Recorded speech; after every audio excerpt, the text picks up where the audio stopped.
We're dinking around with Eddie and Webby. Dinking around with Eddie and Webby tonight. Oh yeah. Dink responsibly. Don't get smashed. Oh, hey, how's it going? This is Webby, not Eddie. And I'm Eddie, and this is our 81st Dinking Around.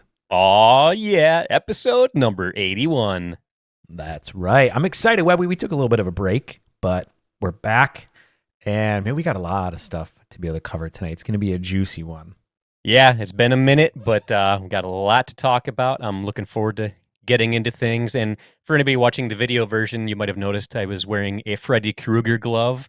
And I'm excited to say I actually got to meet the actor who plays Freddy Krueger, Robert Englund. I went to my first ever Motor City Comic-Con, so super, super exciting. Nothing pickleball related, but I just wanted to share that because I'm a big nerd. I love horror movies, and I love the Nightmare on Elm Street series, so it was super fun.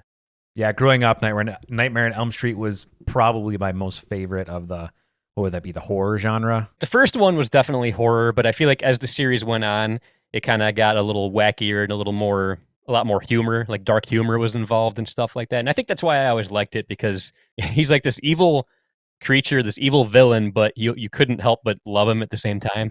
Yeah, I agree. Great stuff. You want to know what else is great, Webby? What's that? Pickleball paddles from our friends over at Valere Pickleball. Guys, guess what? If you're not playing with a Valere paddle, there's a good chance that it's no good. And I tell you that because from the moment I picked up my Valere, I've been playing with it even before we partnered up with Valere Pickleball. And I got to tell you, man, if you guys want to get your hands on some great pickleball gear, some of the best pickleball paddles out there in the game, go ahead and head on over to Valere.com. You can use coupon code PB for life to get what? You will get yourself 10% off your order, and you're going to show us some support in the process. That's right. Valere.com, coupon code PB for life. Get your hands on a good paddle.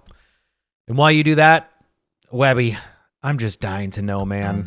What in the world is in that drink? What you got in that drink?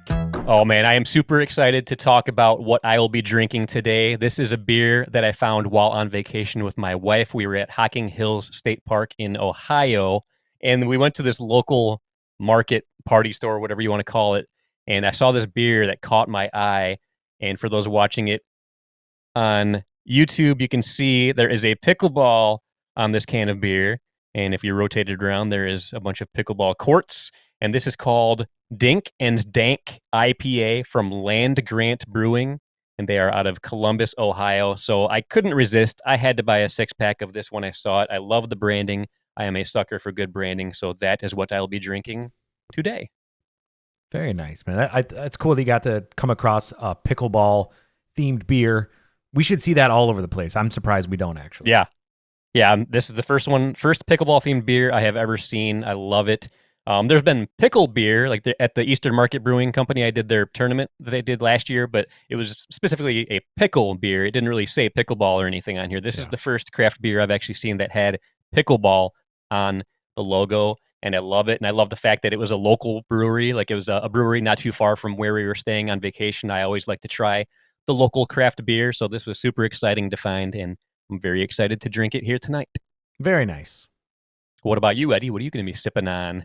Well, it's fall in the rest of the country. Down here, it's still summer, but it's fall, and I'm usually not a fan of these types of beers, but I checked the date on this one, and it's been in my fridge for over 3 years now, so I figured I might as well drink it. And this is the Rogue Pumpkin Patch Ale. I don't even know how I got it or where I got it from, but I know that it was canned in June of 2021, so it's been nicely aged in my fridge. Are you a fan of pumpkin beers? I do. I will only drink them like during this time of year. I refuse to drink them any other time of year, but I do like to get a 6-pack here and there when it's this time of year. Are those beers known for aging? Like, are they usually good if you age them, or not necessarily? I think if there is a style of beer outside of like a stout or a real high alcohol one, this one probably would age well, because when it ages, you're going to get a little bit of oxidation. You're going to get some sherry-like flavors and notes in it, which this has. And I think it complements it pretty well. Beers that are really high in hops, where you want a lot of that hop flavor, you typically don't want them to age very long. But this isn't too bad. It's lightly spiced in the pumpkin arena. So Nice. Now I took a couple sips of this Dinking IPA. I've got to say, this tastes really, really good. Like, it's surprisingly good. A lot of times, like when I see beers that have kind of like a gimmicky can or logo or something, I feel like they aren't always the best quality beer. But this is actually very, very tasty. I would gladly buy this again. This is good stuff. well, cheers. Cheers. Cheers, everybody, for tuning in. Good to be back. I got to say, though, guys, don't finish your beverages yet if you're watching us live, because there might be a little bit of a trivia / if you want to turn it into a drinking game towards the end of the episode, you might want to participate. So just sip nicely for now if you're enjoying a beverage along with us. All right. I have no idea what Eddie's talking about, but it sounds interesting. Yep. Now, before we move on, though, I do have a shout out I would like to give, if you don't mind. I don't mind. So I want to give a shout out to Jessie Irvine. She is a very popular professional pickleball player. She's been killing it in the pro world lately.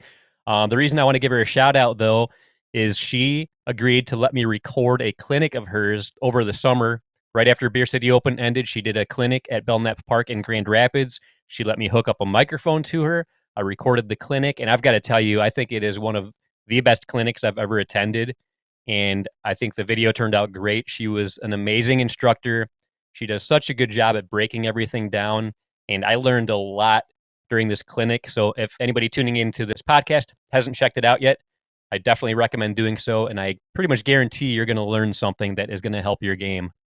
Yeah, I agree. And I got to tell you, Webby and I, we post a lot of content and we get a lot of positive reviews. And then we get a lot of backhanded compliment reviews, like people saying, Webby, that was so uncoordinated, but you play so well. Like all these, it's so weird how people make these comments thinking that they're helpful. I don't know if they do or not. But anyway, most of the time we get positive, but in every video, we typically get some sort of negative or even just like kind of judgy comments. But in her video, every single comment that I have seen come through has been, oh my God, Jessie's amazing. She's so clear and concise with her instruction. I think one person said, I had never heard Jessie talk before. And so it was nice to hear her talk, which I know she's kind of a quiet, reserved person, but incredible feedback out there. Oh, yeah. I don't think we've ever posted a video that had this much positive feedback without at least some trolling comments. So I'm sure they'll come eventually, but for it to have been out there for a few weeks and still no troll comments, that's pretty impressive. Especially with the number of views that video has gotten too. Like, I think that just shows that she's obviously one hell of a pickleball player and now proven that she's one hell of a pickleball coach as well. Yeah, and I know some people say like, oh man, like that's kind of bad that you posted this video because now people aren't going to want to do her clinics, but I have gotten tons of feedback from people saying, where can we find out where she's doing her next clinic? I would love to do one. So I do not think it's true that by doing a video and posting a video, it's going to deter people from wanting to do a clinic, because you can never recreate what you get when you're at a clinic in person. There's just no way you can recreate that. Yeah, absolutely. The top teaching pros, I mean, they could hand word for word what they're going to do to a clinic to a lower level or mid-level instructor, and they're not going to be able to replicate it. And they're certainly not going to be taking business away from them, because it's the format is important, but it's how you present it that I think is the most important, and she just crushes it. Oh, yeah. And plus, like the main thing when you're at a clinic, you get that direct feedback from a pro player. So they're watching you play, and she spent time with every single person, which was really cool. I mean, because I cut the video way down. Like what you see in the video isn't the entire clinic. I just put like the stuff I thought viewers would find most interesting. But the people that are there, they get direct feedback from her. They get to hit the ball across the net from her, and she gives you feedback about the form, about things that she likes that she's seeing that you're doing, about things that you need to work on that she sees. I mean, it's so valuable. So anybody who ever gets a chance to do a pro clinic, no matter who it is, you got to do it. Agreed. Definitely appreciate Jessie allowing us to do that video and record her clinic. So that was awesome. Thank you very much, Jessie. But Eddie, I think it's time. Now it's time for Memes of the Week. Yeah! That's right. Pickleball podcasting's hottest segment, Memes of the Week, where Eddie and I each show off our favorite memes that we found on the internets. So, Eddie, I'd like to start with you. What kind of memes did you find this week? Well, Webby, I got to go to Memes of Pickleball. They've done it again with a very relatable and funny meme. And this one, I think we can all relate to. Webby, how many times have you basically gone out to play some pickleball, maybe even have like a little tournament or something like that, and you're like, today I'm just going to have fun. I'm just going to focus on enjoying pickleball. And then it doesn't turn out that way. Has that ever happened to you? It has. Yep. Unfortunately, it has. Well, it also happened to this person here. This one says, me, win or lose, I'm going to go out there and have fun. Also me, 30 minutes later.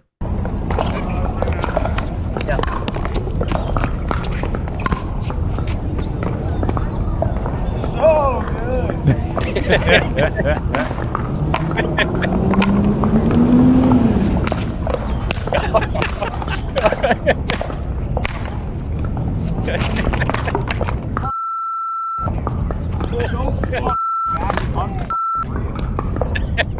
Yeah, I mean, I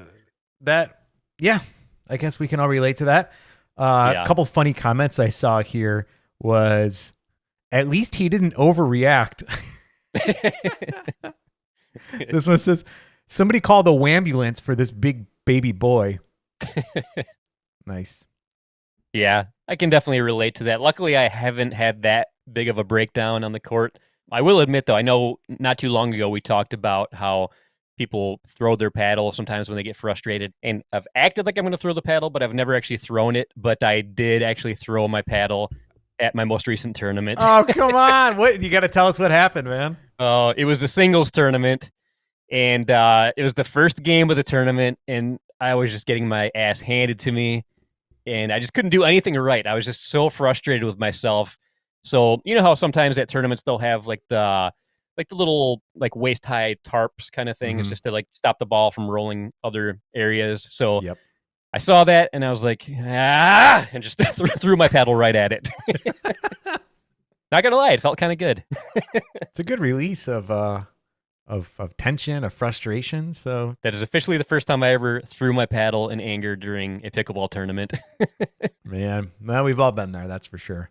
Yeah. Well, you might not have done right in your singles game, but did you do right with picking your meme this week? I think I did. This is from the Instagram account WanSeanPB, and it's called If Pickleball Players Had to Do Post-Match Interviews When They Lost. No, dude, I hate you so much. Yeah, question, go ahead. Why did we lose? You watched the match out there, right? Oh, so you're just stupid. Okay. No, I'll break it down for you anyway. It's cool. So they were hitting the out of the ball, right? And my partner right here, you know those lines that they make around the court? He couldn't keep one in those lines. Yeah, so ultimately they got more points than us, and that's why we lost. Yeah. What could we do better next time? I don't know what we could do better next time, but I think what I'm going to do better next time is not play with this guy again.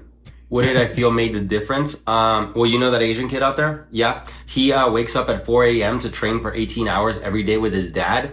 Meanwhile, we're 33 and I need to take like 3 ibuprofen just to get out of bed. Yeah. So I'd say that was a key difference. When do I feel like we lost the game? I'd say when our opponents were up 10-9 and this guy drove a ball into the fucking video board.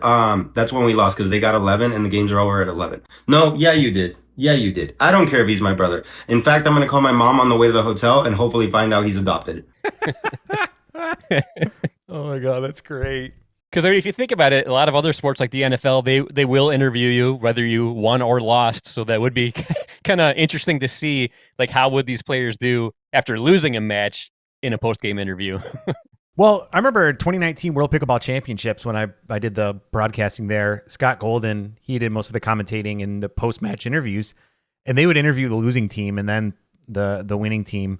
And I've noticed they've done that a couple times at some PPA events, and I agree. I do think it would be good. It's easy to tell a person's character when they're on camera after they've won, but you get real deep into someone's psyche when they come on camera and they're talking to you after they've lost a match. Oh yeah, for sure. Yeah, no doubt about it. It's hard to hide your true feelings and hard to have a positive spin on things after you lost a match. Yeah. Well, maybe we should try. Maybe we should start and see what happens and see if we get reactions like that. Yeah, and honestly, I think it could increase ratings too. I mean, people like a good train wreck on TV and stuff, and seeing somebody after they lost, especially if it's somebody emotional that might wear their heart on their sleeve or something like that, could be pretty entertaining for the viewership audience. Well, I guess we'll see. But in the meantime, Webby, what time is it? Now it's time for Topics of the Week. That's right, topics of the week. Each week, Webby and I pick a topic and we talk about them.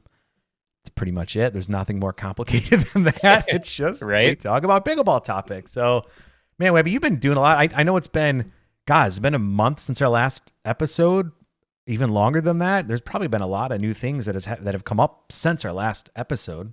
It has been a while, and in fact, that's my topic for this week. Is I just kind of want to get caught up with Eddie and myself on what we've been up to the past month.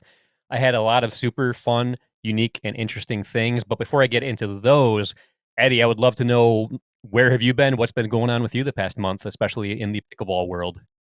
Man, I feel like I've been everywhere.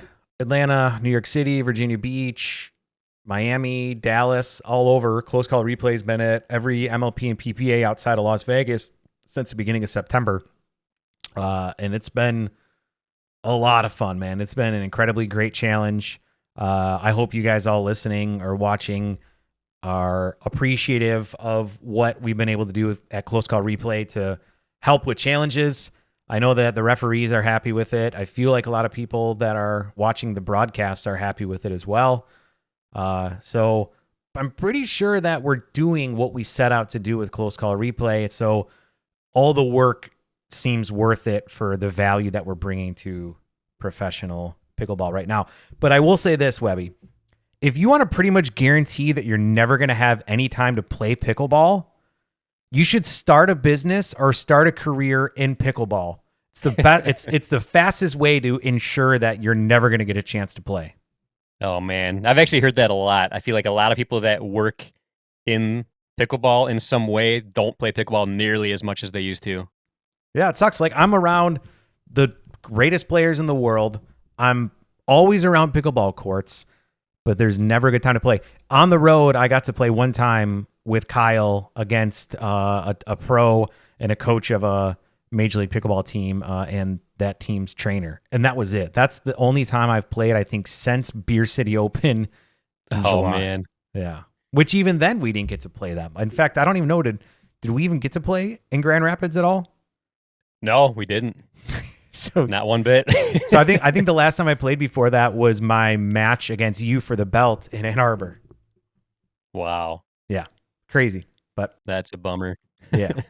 That's what's going on with me. So we got a lot of great stuff going on at Close Call Replay. Keep an eye out over MLP Orlando and into PPA finals in San Clemente. We might be doing some cool stuff. So just keep an eye out for that.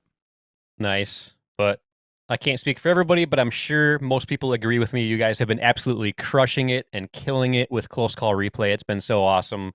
And I really hope all the pro events in 2025 feature Close Call Replay, because if they don't, it's going to be ridiculous. Yeah, people are going to riot. They're going to Yep. They're going to burn pickleball down, but we'll see. We'll see what happens. I agree with you. I want it to be at every event as well. On a side note, speaking of Close Call Replay and Kyle Salenko of Close Call Replay, I saw a post that he actually has a new facility, a pickleball facility in Wisconsin, and I'm going to try to work things out to where I can go visit that facility and maybe do a Webby versus everybody singles match against Kyle. So stay tuned for that, everybody. That should be awesome. That'd be awesome, dude. Watch out, though. Even though Kyle doesn't play tournaments or stuff like that, like, he's still a really freaking good, solid player. Oh, I'm sure he is, and that's why I'm going to make him use the 5 below paddle and give myself a chance. Maybe even make him play left-handed with it. Because the last few pros, or not pros, but the last few people that are high level, some are pro level, some are just really high level, I still haven't been able to beat them even when they use the 5 below paddle. So maybe I need to do a combo of left-handed and 5 below paddle. Fortify Pickleball Club. Go check it out. I think they're having a soft opening or an open house later this month with a soft Nice. opening in December. So check it out. Yeah, I think I'm going to wait till after the holidays once things calm down a bit, and then I'm going to try to head there and get that match in. Let me know. Maybe I can fly up there and meet you there. I want to check it out.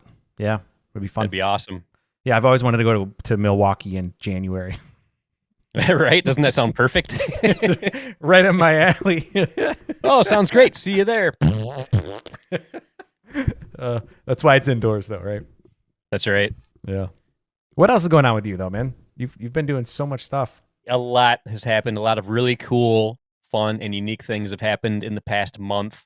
I think we were talking about it briefly at the end of the previous episode. I was talking about how I did an event at Wolverine Pickleball. It was the Smirnoff Smash event. I think I had just finished doing night 1, and then the night that we recorded the previous episode of the podcast, I did night 2, and night 2 blew night 1 out of the water. I didn't know what to expect. I knew it was going to be a lot of fun, but night 2 featured the finals of the 4.5 plus mixed doubles tournament that was going on. Nice. Night 1 was mainly to spectate all the high level play because all the courts featured all the high level players, but you were able to get free alcohol from Smirnoff. You were able to get free food from the food truck. So it was just a cool, really fun vibe being there. Night 2, it started off with the finals of the tournament, and then it went into a mixer to where everybody could play and stuff like that. But one really cool surprise that I wasn't expecting featured Chase Winovich. He is a former NFL player who used to be a really good player for the Michigan Wolverines football team, and Golden Tate, a former NFL player. For anybody that doesn't know, Golden Tate, he used to be a Detroit Lion. So I was a huge fan of his when he played for the Detroit Lions, but great NFL player. And the winners of the tournament got to play a match against the two of them. And that was super, super fun. You could tell that Chase doesn't have a ton of pickleball experience, but man, he had a blast out there, and he still covered the court really good and played well. But man, Golden Tate, he is a good player. He did really, really well. Did you just see him play at the PPA Worlds? They had that celebrity Yeah. night. He was out there. Yep. And yeah, he was the best out of the NFL players and better than the NBA players. The only one that I felt like he wasn't as good at is John Isner, but everyone else, like, he was way better than that. Oh yeah, Golden Tate, he takes it serious. He loves it out there. Cassandra Gerke, our good friend Cassandra Gerke, she was part of the event, and she was part of the winning mixed doubles team. It was her and her fiance. So then they played a match against Chase and Golden Tate, and you could tell that Cassandra's team, they were kind of taking it a little easy on them. I think the final score was like 15-13 or something like that. But it was a good, really fun match. But Golden Tate, he got an Ernie during the match, which was cool to see. But then one of the final points of the game, Golden Tate actually got Nasty Nelson. So that was pretty funny. But man, super fun to watch. But then after all that was done, it was super fun to spectate all that. But then I got involved in the mixer. I started playing on the challenge court and stuff like that. And then at one point, I got to share the court with Golden Tate, and he and I teamed up for a match against two really high level local players. And man, that was so much fun.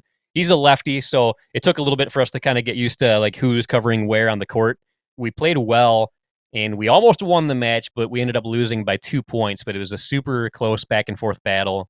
And if you haven't seen it yet, I did post a video of most of the points from that match. But man, it was super, super fun. Something I definitely wasn't expecting to do that week. But yeah, I love the fact that more and more athletes, like legit athletes, are getting involved into pickleball, because I feel like that really shows that pickleball isn't a joke of a sport like a lot of people try to make it out to be. And just very, very cool. Yeah. In addition to that, I had one of the best tournament experiences of the year for me. My daughter and I, we teamed up for one last tournament together. It was at Lifetime Novi in Novi, Michigan. And it was kind of a bonus tournament because we thought we had already done our final tournament of the year. But then this tournament came up. Luckily, Addison and I had some really good results, and we came home with the gold. So we ended on the medal stand in first place. So very, very good feeling, and always super special to play with my daughter. So that was awesome. Such a cool moment. That's so cool, man, that you guys were able to play together and take home some hardware with you. That's awesome.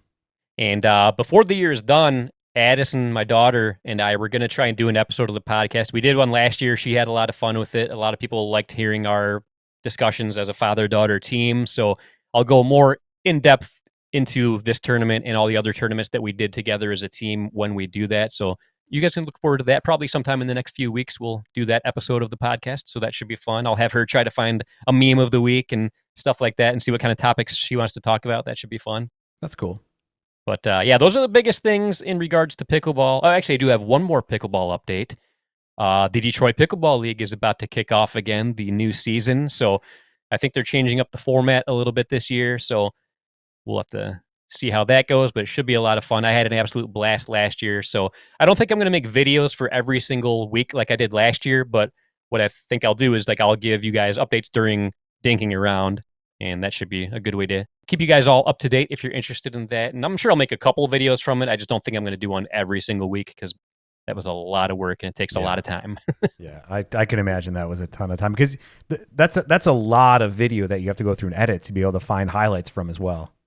Each session is 3 hours long and it's pretty much nonstop play. So yeah, it's a lot of footage to go through. That's awesome, man. I'm excited for that to get up and going again. Very nice, but that's about it as far as the updates for me.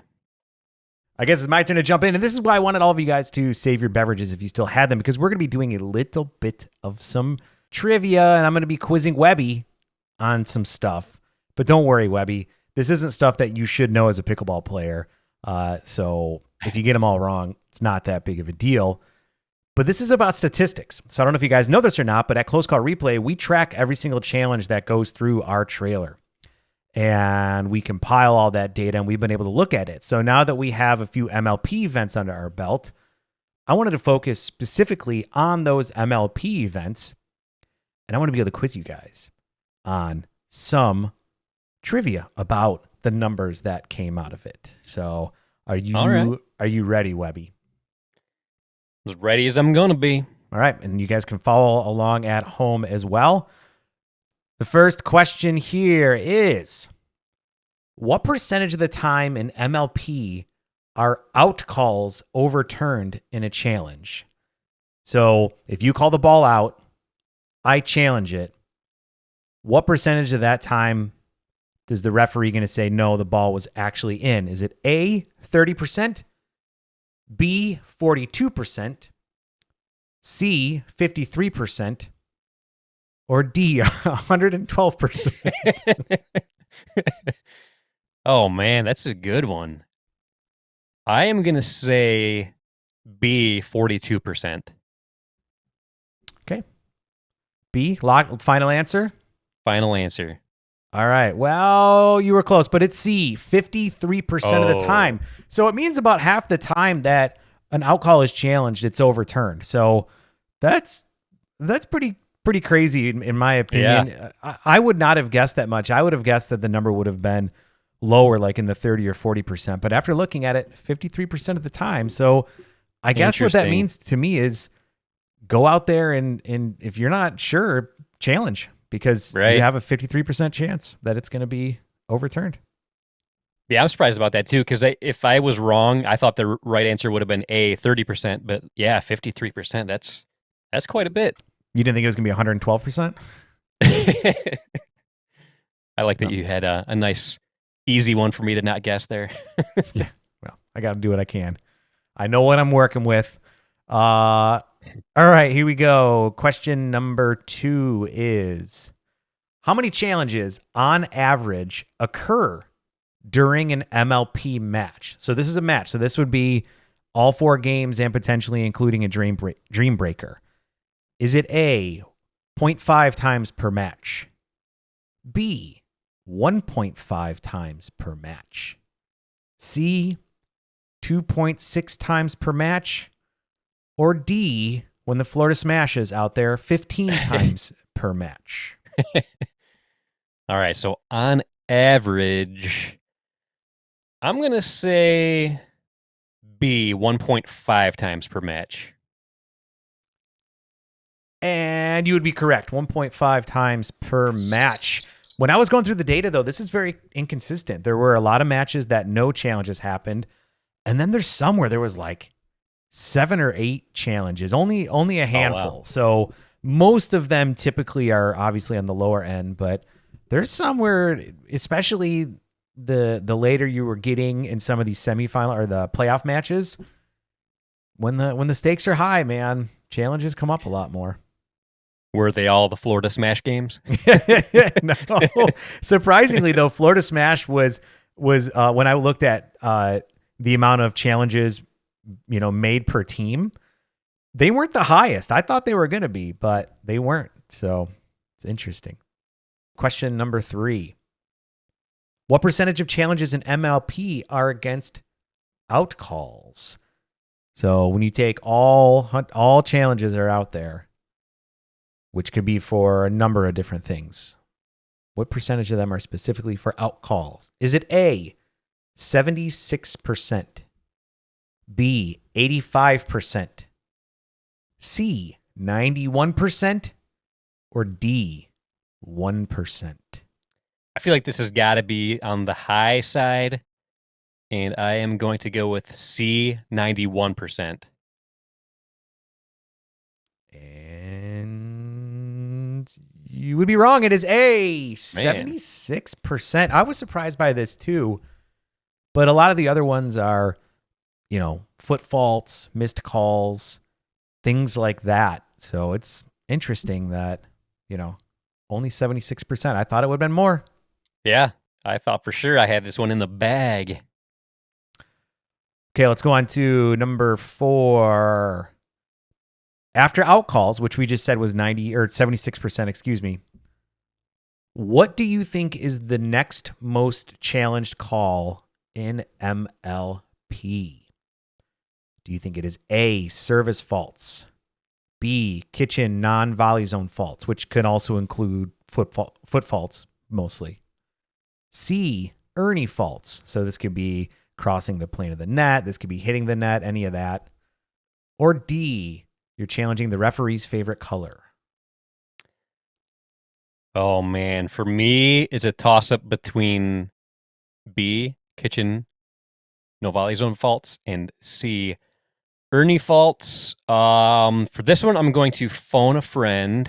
No, just kidding. I'm gonna say B, kitchen / non-volley zone faults.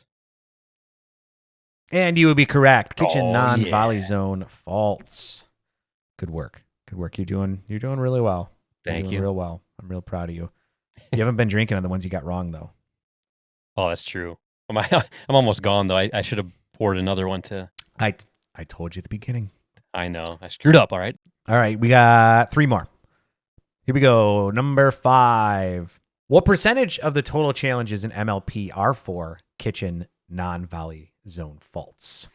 So we determined that. All right. Line challenges were 76%, right? We already determined that.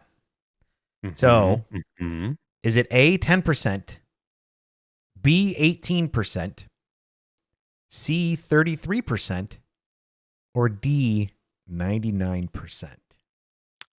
Oh man. So how much of a drop in percentage are we going when it goes from out to the kitchen non-volley zone fault calls?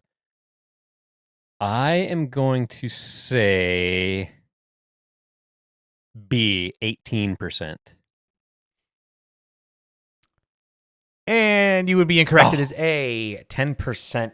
But that was another good guess, too. I would have expected that the vast majority, close to 94% would have been between line calls and kitchen faults. But these players, man, they'll challenge anything. All right, here we go. Number 6. Overall, in MLP, what percentage of challenges result in a call being overturned? Every single challenge can either result in being overturned or not overturned. What percentage of them are overturned? Is it A, 26%, B, 34%, C, 45%, or D, 110%? You got to give it 110%, Webby. You should always give 110%, always, except when answering this question. And I am going to say Oh man, I'm gonna say B, 34%. And once again, you're wrong to see 45%, but that's pretty crazy to think about. Like, just think about that. 45% of the time, the referee is given enough video evidence in order to be able to properly overturn a call. Like, I'm surprised by that number too. So I'm not surprised that you did not get that one right. Yeah, that's huge though. I mean, that just shows how impactful it is to have close call replay. That just shows how many bad calls are actually being made out there. Yep. And we're catching them, but we're also catching when people are making good calls too. So yeah, goes both ways. 65% of the time, or 55%. 55. Yeah. Yeah, Something like that. after an IPA, I can't do math quite as good as normal. Maths. All right, last question here. How are you guys doing at home? You think you got a good grasp on this? Are you as surprised as we are? Let us know down in the comments below. Last question, though. For challenges against calls or non-calls made by MLP referees, what percentage of these challenges result in a call being overturned? So if a referee calls something or they don't call something like your opponent's foot fault or something along those lines, and it gets challenged, what percentage of these challenges against the referees result in the calls being overturned? Is it A, 25%, B, 41%, C, 56%, or D, 0%? Refs don't miss. Oh man, I'm currently trying to decide between A, 25% and actually D, 0%, because I do feel like for the most part, the refs probably do a pretty good job, and I feel like it takes a lot of guts to challenge a referee. And honestly, like I obviously I made D like obviously not correct answers throughout all the rest of them, but this is one where I was like, maybe I'm throwing in a little bit of a ringer here. You don't know. You never know. I mean, the reason I'm kind of almost leaning towards D is I feel like I would go with a low percentage, but the lowest other option is 25%, and that seems kind of high to me. I don't think I feel like 0% is too low, but I think 25% is too high. In fact, I think it's high enough to where I'm going to go with D, 0%. Well, for your final answer, let's see. You're incorrect. It is 25%. But I got to say, I'm actually really impressed with that. The fact that our referees are catching so many things accurately, it just goes to show that even with our high frame rate captures, capturing a lot of what's going on in the court, these referees are still doing a pretty damn good job of identifying things when they happen, or making a no call, meaning they did not see a call happen. So I actually think that although 0% is the goal, 25% is pretty damn good. Yeah, it's still very good. Apparently not as good as I thought the refs did, but no, the refs do an amazing job. But yeah, that was cool. I like that. I liked all the stats there. That was very interesting stuff. And as you guys saw, I got most of them wrong. I feel like I was maybe split down the middle, maybe got a little more wrong than I got right, but that was very interesting stuff. I like that. Honestly, I think I would have gotten just as many wrong too, Webby, because I was really surprised by these numbers. I actually had to go back and double, triple check the data a couple times just to be able to make sure that it was accurate. So throw it down in the comments below, guys. How well did you do? Did you get them all right? Did you get them all wrong? Were you surprised by any of them? Let us know. We would definitely love to hear what you think. Did anybody else empty their glass while playing this game like I did? Well, Webby, whether I'm having a beer or pickleball cocktail from our friends over at Jigsaw Health, I always love to be able to finish my glass. And guys, Jigsaw Health is a great organization. They're obsessed with pickleball just like us. They have incredible products to keep you hydrated on and off the pickleball court, plus plenty of other products as well.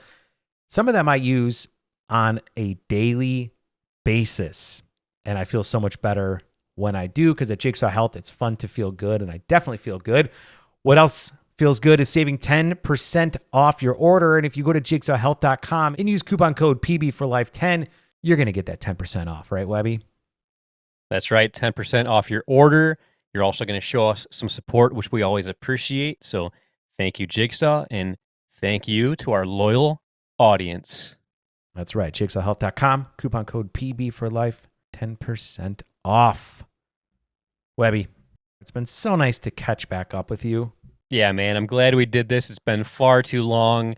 And if anybody wants to know like why it's taken so long, like in addition to Eddie doing his thing with Close Call Replay, there were a couple times where we were supposed to get together to record, but then those lousy hurricanes interfered and messed things up. The stupid hurricanes.